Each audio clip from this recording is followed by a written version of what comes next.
vamos falar propriamente das estradas normais. Não vamos falar propriamente da velocidade dos carros normais. Mas vamos falar de velocidade. Vamos falar de Fórmula 1 no céu, lupa desportiva.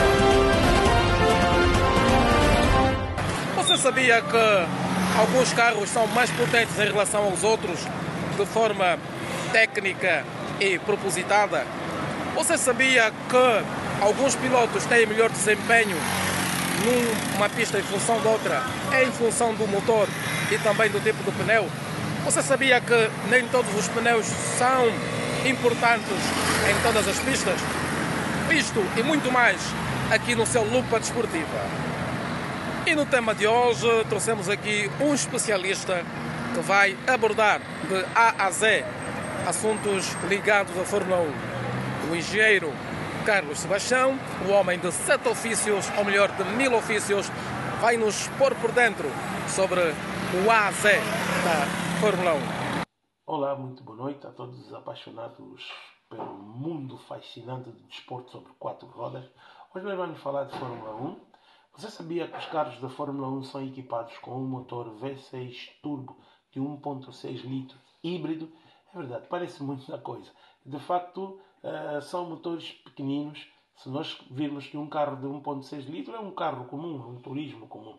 Só para termos uma ideia, estes motores que nós conhecemos com os V8 chegam a ser o triplo, chegam a ter o triplo em termos de cilindrada relativamente a um carro de Fórmula 1. Mas onde é que o carro de Fórmula 1 vai buscar tanta potência para ter esta velocidade toda? É simples. O que é que acontece? Simples, entre aspas. Na verdade, para além do motor convencional que trabalha com combustíveis fósseis, ou seja, a gasolina neste caso, também tem 2 unidades de potência, tem 2 motores que geram energia elétrica. Então, por isso é que ele é um motor híbrido, que tem uma parte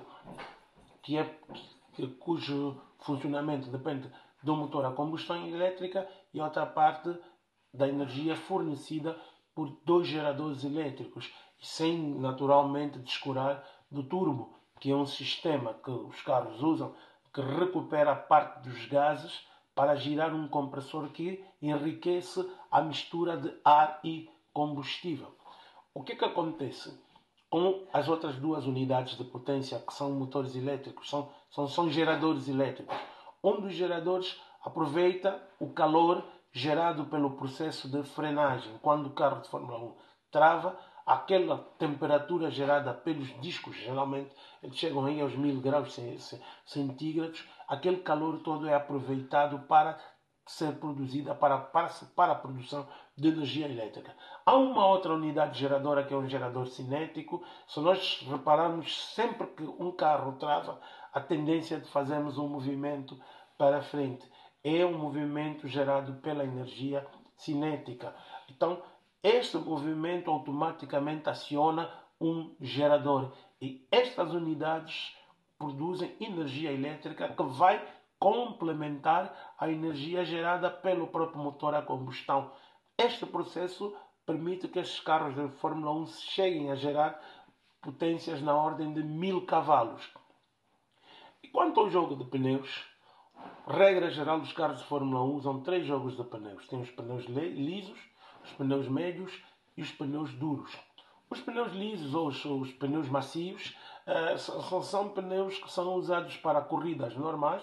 Geralmente são usados para a classificação, porque permitem com que o carro atinja maiores velocidades. No entanto, eles têm um problema, sofrem uma degradação mais rápida.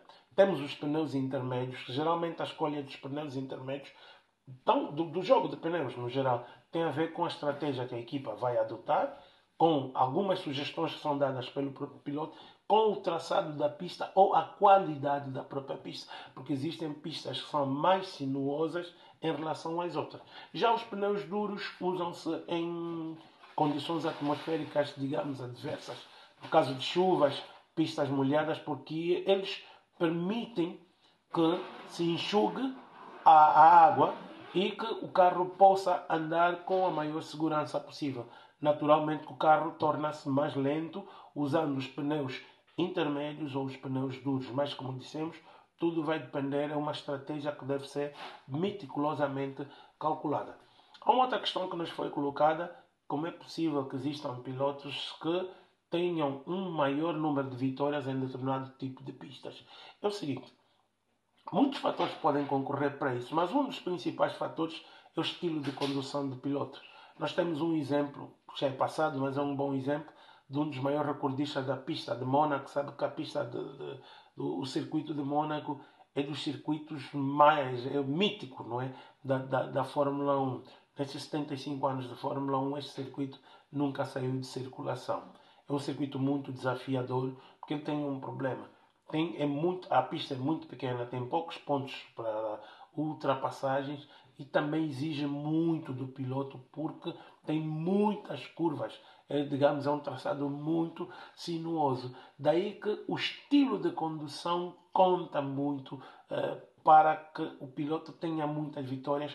É um dos aspectos que conta muito. Naturalmente vai entrar a questão do carro, mas pode acontecer, e aconteceu várias vezes, dois pilotos que tinham o mesmo carro, praticamente o mesmo carro, mas que sempre que fossem a correr para pistas como essa, Mônaco e outras, havia uma grande diferença. Porquê? Porque cada piloto adapta-se melhor a um determinado tipo de pista. Portanto, esta é uma das grandes curiosidades, e estas e outras que nós poderemos então matar nas próximas edições. Até a próxima e tenham um bom fim de semana de Fórmula 1. Obrigado. Você ficou aqui a saber de coisas importantes sobre a Fórmula 1, coisas que eu também não sabia. Então, já sabe, partilha, dê um like, comente e acompanhe a nossa página Lupa Desportiva. Estaremos juntos para mais um tema curioso e mais um assunto para o teu conhecimento.